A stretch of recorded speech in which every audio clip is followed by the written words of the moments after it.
For decades, the West told itself the flying car would finally be born in a California hangar, stamped by Joby Aviation and Archer, floated on billions of dollars and blessed by the Federal Aviation Administration. And then, in Guangzhou, a two-seat pod with no pilot and no controls lifted off carrying paying passengers, and the finish line the West was still chasing was already behind it. If you want to understand China's biggest tech breakthroughs before the rest of the world catches on, subscribe and turn on notifications. Here is the story the West kept telling itself, and honestly, it was a good one. The flying car has been promised since the 1960s. Every decade, someone put it on a magazine cover. And when it finally arrived, everyone assumed it would carry an American accent, a Silicon Valley birth, a startup like Joby Aviation or Archer, funded by billions in venture money, waiting on a nod from the Federal Aviation Administration in Washington. That was the script. Money, engineering, patience. The future, built in a hangar somewhere near San Francisco. Except, that is not where it happened. While Joby and Archer were still burning through cash, still filing paperwork, still chasing the certification that would let them fly a single paying customer, a strange little machine climbed into the sky over Guangzhou. 16 small propeller arms. No cockpit for a pilot, no yoke, no pedals, no human hand on the controls. And inside, a real passenger who had paid for the ride. The machine is called the EHang EH216S. 2 seats, 16 rotors arranged around the body like the arms of a giant drone. And it is what engineers call an eVTOL, an electric vertical takeoff and landing aircraft. Say that slowly, because it matters. Electric. It goes straight up like a helicopter. It comes straight down the same way. But it does the whole thing on its own, no pilot anywhere in the loop. Now here comes the part that most people scrolled right past. In October of 2023, China's aviation regulator, the Civil Aviation Administration of China, the CAAC, handed the EH216S a full type certificate. And that phrase, type certificate, is the entire story in 3 words. This was not a demo for the cameras. It was not a prototype doing a supervised hop over an empty field. It was a legally certified, passenger-carrying, fully autonomous aircraft. The world's first type certificate ever granted to a pilotless eVTOL. Nobody, anywhere, had done that before. Let that sit for a second, because it is easy to hear the words and miss the weight. A type certificate is the moment a government regulator looks at an aircraft design and formally says, "This is safe enough to carry the public." Not the engineers saying it, not the company's marketing team saying it. The regulator.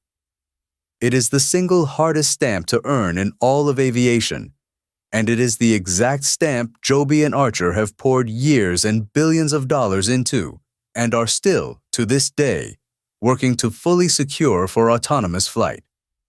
China did not just enter the race.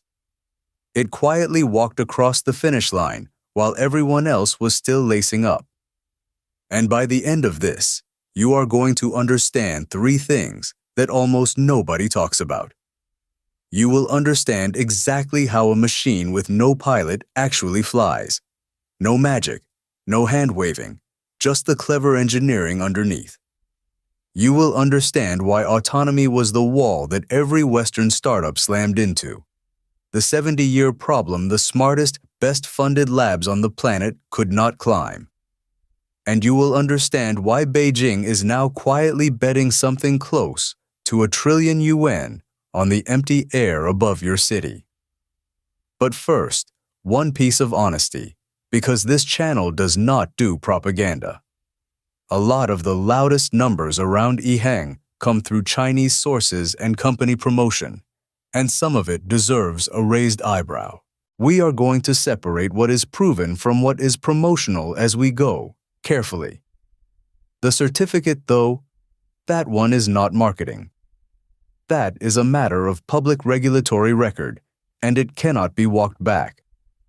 And this is the thing to really sit with. What happened here is not a one-off fluke. It is a pattern. China has a habit of going quiet, working on an entire industry for years while the headlines look the other way, and then suddenly owning it. Solar panels, electric cars, batteries, and now the sky. The trouble is spotting which sector is next before it is already over. That is the exact question a strategic guide called the China Signal was written to answer. It decodes what China is really building, sector by sector: energy, mobility, chips, next-generation tech, and shows you the early signals of a shift like this one before the headlines catch up, so you are reading the move instead of scrambling to react to it after the fact. If the EHang leap made you wonder what China leapfrogs next, that book hands you the framework to see it coming. Scan the code on screen, or the link is in the description. And I know exactly what you're thinking right now. No pilot, no controls, and they let a human being climb inside and lift off. Hold that thought, because it is the right one to have. Keep one number in the back of your mind as we go: a full-type certificate. Everything in this story bends around it. The modest little specs, the range, the speed, none of that is the point. The certificate is the point. Because here is where we actually are. A certified aircraft, in the sky, right now, with no pilot, no yoke, no pedals, just a passenger who taps a destination on a screen and sits back. Which means the question you have to answer before any of this makes sense is the exact one the West spent 70 years unable to crack. How do you build a flying machine that makes life or death decisions at 130 kilometers an hour with no human hand anywhere near the controls? A machine making life or death decisions at 130 kilometers an hour with no human hand anywhere near the controls. That was the 70-year problem. And here is precisely how EHang got around it. Start with the word itself, because it sounds like jargon, and it is not. eVTOL. That stands for Electric Vertical Takeoff and Landing. Strip away the letters and picture something you have probably held in your own two hands. A quadcopter drone. The little four-propeller toy that lifts straight up off your driveway and hovers. Now scale that toy up. Keep scaling until it is the size of a small car, until a person can climb inside and sit down. That is the EH-116S. Not a helicopter with the pilot removed. A giant drone with a seat in it. And right away, I can hear the reaction. No pilot? At that speed? You would have to be out of your mind to sit in that thing. So let me answer the trust question the way the machine itself answers it, which is with numbers, not promises. A regular helicopter hangs everything on one enormous spinning rotor. One point of failure. If that rotor quits, physics takes over, and there is very little a human can do about it. The EH-216S does the exact opposite. Instead of one big blade doing all the work, it splits the job across 16 small propeller arms, each with its own motor. 16. So if a couple of them fail mid-flight, the other 14 simply pick up the slack and keep you level. Engineers call this distributed lift redundancy, which is a mouthful, so try it this way. Think of a sturdy table. 4 legs. Kick one out and the table still stands because the load just redistributes to the ones that are left. Now imagine a table with 16 legs. That is the floor of this aircraft. Losing a few is an annoyance, not a catastrophe. Okay. But surely there was a good reason the West never just did this. There was. And it is the whole reason this took 70 years. Hold that thought, because it is the heart of the story. And I want you to feel the full weight of it in a second. First, how do you actually fly the thing? You do not.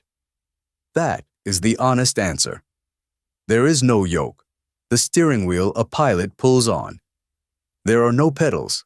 There are no controls in that cabin at all, in the sense you are imagining. You sit down, you look at a screen, you tap the destination you want, and you sit back. The aircraft flies a pre-approved route entirely on its own, coordinated the whole time from a command center on the ground, where human operators watch a wall of screens tracking every unit in the air. So the pilot is not missing. This is the part that flips the whole thing in your head. The pilot has been replaced by two things working together: the software on board and that ground control center watching over it. And crucially, the aircraft does not improvise. It does not get creative. It follows a vetted, pre-cleared corridor through the sky, the same way a train follows a track. A train does not choose a scenic detour. It runs the route it was given, on rails that were laid and inspected in advance.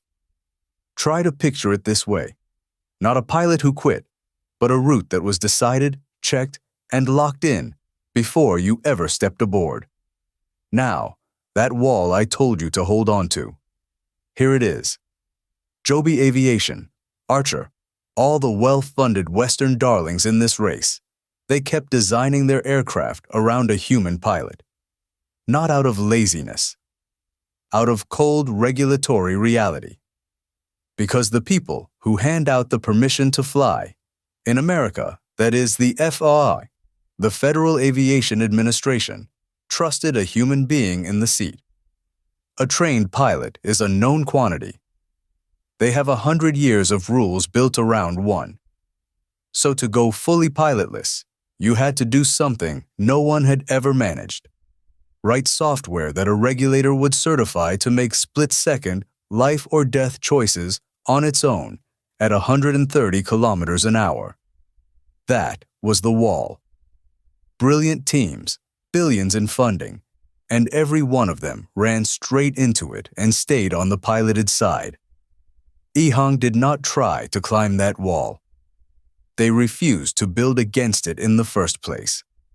Instead of taking a piloted design and awkwardly bolting autonomy on top, they built the EH216S fully autonomous from day one. No pilot ever in the plan. And then they did the unglamorous grinding part. They flew it. Thousands of test flights, sortie after sortie, under the eye of China's aviation regulator, the CAAC, the Civil Aviation Administration of China. Until, after all those flights, the regulator did the thing the FAA never has. It signed off. And here is where I have to be straight with you, because most videos will not be. Where do these numbers actually come from? A lot of the flashiest figures in this story, the range claims, the safety record, the eye-watering order books, they come through Chinese state media and through EHang's own promotion. That is not nothing, but it is not neutral either. Companies flatter themselves. State outlets have an agenda. So when you hear a spectacular number, keep one hand on your wallet. Separate what is proven from what is polished. But, and this is the line that does not bend, the type certificate is not a press release. A press release is a company talking about itself. A type certificate is a regulator putting its own name on the record, on paper, saying this specific aircraft was tested and it passed. That is not marketing. That cannot be quietly walked back next quarter when the hype cools. The machine was put through it, and it came out the other side certified. That part is a fact. So the certificate is real, and it cannot be walked back. But here is the thing. That stamp was never really about this modest little pod, with its 30-kilometer range and its 2 seats. It was about a single number Beijing has openly attached to the sky above your city. A number with the word trillion in it. And once you see it, this whole story stops being about one aircraft. A single number with the word trillion in it attached to the sky above your city. That number is why the modest little EH216S matters far more than its spec sheet ever could. And let me be honest with you about that spec sheet, because it is not impressive. Not on paper. This thing flies about 30 kilometers on a charge. It tops out around 130 kilometers an hour. 2 seats. A short hop, and then it needs to come down and recharge. If you lined it up next to the promises the flying car has been making since the 1960s, you would almost laugh. This is not the sleek machine from the movies. It is a small pod that carries 2 people a short distance and then lands. So why does any of this matter? Why would anyone bet the future on it? Let that sit for a moment. The certificate was never about how far it flies. It was about who gets to build the sky. Because a full-type certificate is not a review of one aircraft. It is a regulator, a real government aviation authority, signing off on a whole category of flying. It says the rules exist now. The safety bar is written down. The paperwork that lets a pilotless passenger aircraft fly commercially is done, stamped, and cannot be unstamped. And once that gate is open, it is not open for a single pod. It is open for an entire sector. That sector has a name. In China, they call it low-altitude aviation. Everything that flies below the big commercial jets in the layer of sky just above your rooftops. Delivery drones, survey aircraft, and yes, air taxis. And Beijing has openly named this a next trillion yuan industry. Say that number out loud. A trillion yuan. That is not a startup's pitch deck. That is a national government pointing at the empty air above its cities and saying, that is a market, and we are going to build it. And they are not just talking. They are already spinning up vertiports, which is just a fancy word for a small landing pad on a rooftop, or a plot of land where these aircraft take off and touch down, like a bus stop in the sky. They are drawing air corridor rules, invisible lanes in the air that say, a flying taxi goes here, a delivery drone goes there, so nothing collides. Runways in the sky, and the traffic laws to go with them. While most of the world is still arguing about whether any of this is even legal, one country is pouring the concrete and painting the lines. Now, I want to be fair to the West here, because it is easy to be smug, and that is not the honest story. Joby Aviation, Archer, the others chasing this dream, they are not failures. They built beautiful machines. They raised billions. And they made a completely reasonable bet that regulators would trust a human pilot first, so they designed around one. That was the safe read of how aviation had always worked. It just turned out to be the wall. Certifying software to make life or death decisions with no human hand on the controls was the 70-year problem, and they were still climbing it carefully, the right way, when China went straight over the top and started fully autonomous from day one. So while Joby and Archer are still filling out forms, China is building the runways in the sky. Not because the West was foolish, because it was cautious, and caution has a cost. And here's why this reaches all the way to your own city. The first place on Earth where hailing a flying taxi feels normal, where you open an app and a small pod drops down to a rooftop and takes you across town, may not be the one you'd guess. It probably is not Los Angeles. It probably is not London. It may well be Shenzhen. And the badge on the side of that aircraft, the company name humming over the skyline at dusk, may be one you had never heard of until today. Picture it, not a science fiction city. A real one, with real commuters, and a machine with no pilot lifting a stranger off a rooftop as casually as a taxi pulling up to a curb. Here is the part that goes far beyond one company. Whoever certifies this first, whoever scales it first, whoever writes the standards first, gets to do something enormous. They get to write the rulebook everyone else has to follow. They get to own the supply chain, the rotors, the batteries, the software, the ground control systems. And then they get to export the whole system, the aircraft, and the rules and the vertiports to every other country that wakes up late and wants a sky taxi network of its own. That is not a gadget market. That is the plumbing of a new industry, and the plumbing is where the real money and the real power sit. This is the market that just tilted east, and almost no one outside the industry noticed it happen. So is it inevitable? No. And I promised you honesty, so here it is. Mainstream air taxis over your head, every day, still need real things that do not exist yet. Vertiports on enough rooftops to matter. Public trust, because people have to actually be willing to climb into a machine with no pilot. And economics that work, a price that is not just for the rich. A lot of the flashiest numbers still come through Chinese company promotion and state media, so a healthy dose of skepticism stays fair.